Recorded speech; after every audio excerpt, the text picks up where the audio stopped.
Hello guys, so nandito tayo para i-connect natin itong cellphone sa Y-Connect app na connected natin dito sa i-connect natin i-prepare natin dito sa Yamaha NMAX natin na version 3. Okay, so tara guys, samahan niyo ako. So yun guys, mag-install lang tayo ng Y-Connect dito sa cellphone. Tapos hanapin lang po dito sa cellphone mo yung Play Store. Ayan, search mo lang yung Play Store. And pag na-search mo yung Play Store, ayan, bali, search mo ulit yung Y-Connect app. So, ayan, i-type mo lang siya, Y-Connect app. Kaya naman, pwede mo i-scan yung barcode dun sa manual. Ganyan po. Pag nakita mo na, ayan, lalabas na. Ito po yung i-install yung Y-Connect app. Then, i-press mo install. And hintayin mo lang siya ma-download.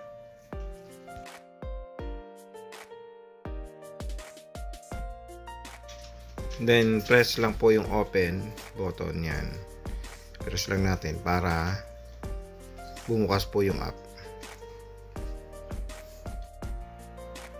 Yan, lumabas na yan guys. Bali, ito po, i-allow mo lang siya. Press lang yung allow. Ganyan. Hintay ka lang guys. Yan, pagdating dito guys, mamimili ka kung ano yung ano. Kung meron ka na account, i-enter mo na yung account mo para makapag-login nga. Pero kung wala guys, magke-create ka ng panibago guys, yung sa may bandang baba. Pero kung meron, i-click mo lang yung sa ibabaw. Yan, ganun po. So yun guys, ilalagin na natin. Yan, hintayin na natin malagin. Yan, pagka login guys, ito yung lalabas kung anong region ang ano ang kukunin mo, pipiliin mo. Pero syempre sa Philippines tayo, so hanapin natin yung Philippines guys. Scroll mo lang siya pataas para lumabas yung Philippines. Yan, pag lumabas yung Philippines guys, tsaka may pe-press yung Philippines. Yan, tsaka ka maglalag uli sa Philippines. Pagkatapos niyan, paggagawin ka ng email ad mo tsaka password. So kapag okay na guys, nakagawa ka ng email tsaka password, i-confirm mo lang po siya. Yan, pagka-confirm guys, lalabas ngayon ito. Yan, so gagawa ka niya, pipilapan mo yan yung nickname. Yan, kukumpletuhin mo po yan guys. Sa nickname guys, maglagay ka ng nickname mo.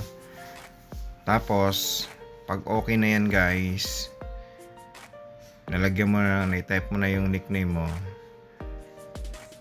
So lalabas naman po dyan guys, hanapan ka ng country. Yan, so sa country guys, piliin mo ulit syempre Philippines. So hanapin mo Philippines. Yan, yan, so i-click mo yung Philippines guys. Yan, then lagyan po ng date of birth guys. Lagay mo yung date of birth mo para makompleto guys. Yan, so yan, i-scroll ko sa akin, hinahanap ko yung date of birth ko. Yan, then pag okay na guys, bali i-press mo lang yung terms of use, privacy policy, tapos itong I'm not a minor. Yan, check mo lang lahat yan guys, tapos next mo na. Tapos yan guys, bali maghintay ka lang, wait ka lang. So yan po, email verification guys. So hintay mo lang na dumating yung sa email mo. So yan guys, lumabas na sa akin ito. So ayan na siya, ito yung ID number. So buksan mo siya, makikita mo kung ano yung ID number mo dyan sa email. Yan, so yan, nakita mo guys, account, ito ang account activate link, press mo lang yan. Yan, tapos hintayin mo lang, tapos ito ang nalabas dyan. So yan guys, bali verified na siya. Yan, lumabas na siya, verified. Yan. So, email verified na. So, ayan guys, lumabas na, welcome to Yamaha Motors. Okay, so then pagtapos niyan guys,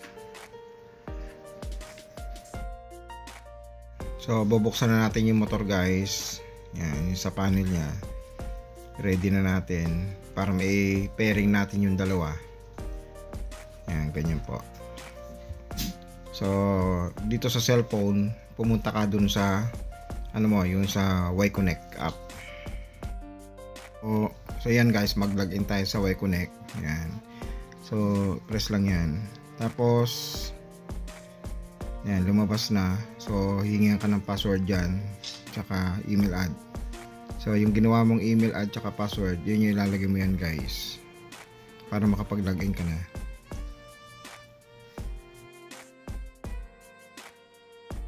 Guys, this app collects location information by pairing with the vehicle, notifies you of parking positions and multi-functions even when the app is closed or not in use. So, allow lang ito guys. Yan. Yan na, allow. Yan guys. So, bali, allow lang. Next. Then, yung mga lalabas yan guys, only this time. Yan. While using this app, don't allow. So, i-click mo yung while using this app. Yan. Yan, i-click mo siya. Yan. So, ito na yung lalabas guys. Allow access. So, dito sa allow access guys, bali, remind ka niya na itong mga nakasulat dito, yung mga parking na yan, parking location, notification. So, yan po ay pagdating doon sa pag okay mo siya sa kanya, i-allow mo po lahat yan mamaya.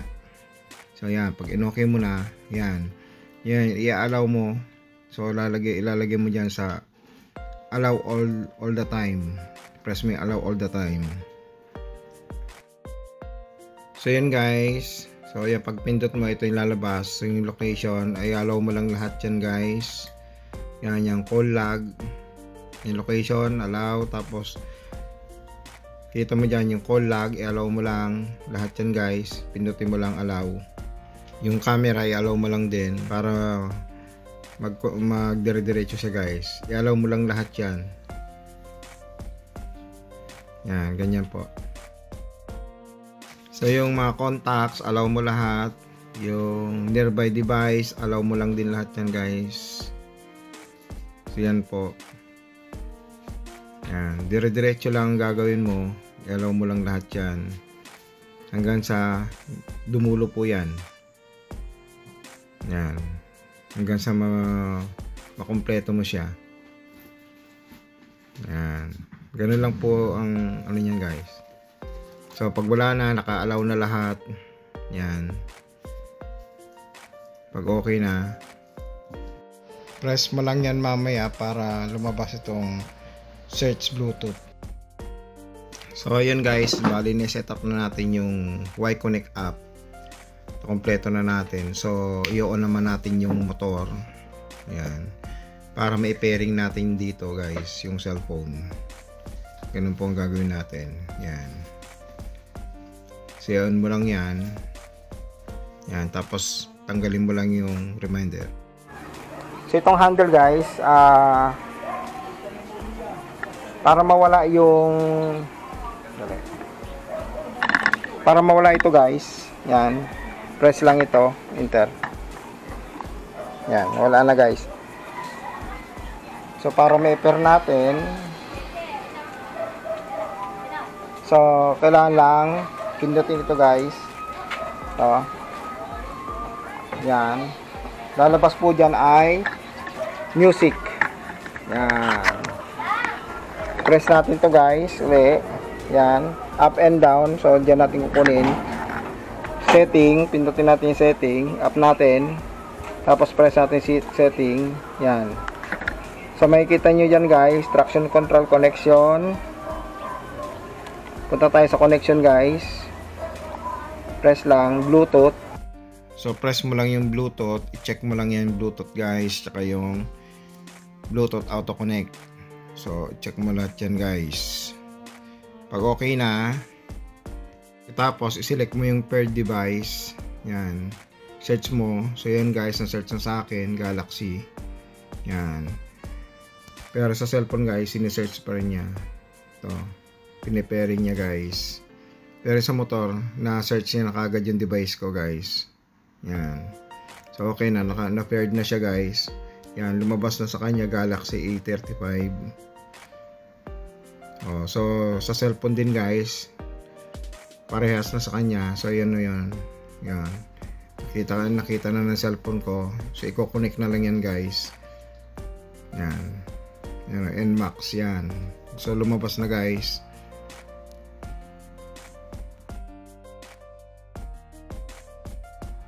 So, bali, yan guys, 279 kilometers. So, parehas na rito sa cellphone ko guys. Yan. So, makikita mo yan dun sa Y-Connect app guys. So, yung home. So, makikita mo yan. Ito yung lalabas dapat na application nyo. Yan. Ibig sabihin, pag yun na yung lumabas guys, nakakonect na yung cellphone mo rito sa motor mo. So, ganun po yung pag-connect niyan guys. Yan. So, makikita mo, naka-indicate na rin dyan yung battery level ko. So, yan. Yung signal guys. May mga notification na rin sa sa cellphone. Yan. So, yan po. Bali, ang kagandahan ng Y-Connect guys, masa-search mo rin yung motor mo. Meron na rin siyang GPS guys na naka-install dyan. So, malulocate mo yung motor mo kahit na nakapatay ito. Kahit hindi siya umaandar. Matik malulocate mo yung location ng motor mo sa through cellphone mo. Yung nakagandahan ng naka Y-Connect ka. So, hindi mo na kailangan mag-install guys ng GPS kasi kasama na yan dyan. Yung pinaka GPS nya. So, nandiyan yan guys sa cellphone. So, makikita mo rin yan. Kaya tignan nyo, mayroon siyang mapa guys. Yan. So, masasearch mo lahat yan guys doon. Kung ano yung nandito sa dashboard ng motor mo, so makikita mo yan dito sa cellphone mo yan. Ayan guys. So, masasearch mo lahat yan dyan. Ayan ang kagandahan yan guys. So, bali yung sa next video ko guys, papakita ko sa inyo yung navigation. Itong navigation guys. Bali yung navigation kasi, kailangan pa ng application niya, panibago yan guys. Para may connect mo siya. So, nakikita mo guys, yung navigation niya, nagfi-failed. Hindi mo siya may mabuksan kasi need pa niya ng, o kaya kailangan pa niya ng isang application para dyan naman guys. Natapos natin i-pairing yung Y-Connect sa motor natin. Sana may nakuha kayong kalaman sa vlog ko na to. Thank you for watching. Please like and subscribe to my YouTube channel. Thank you.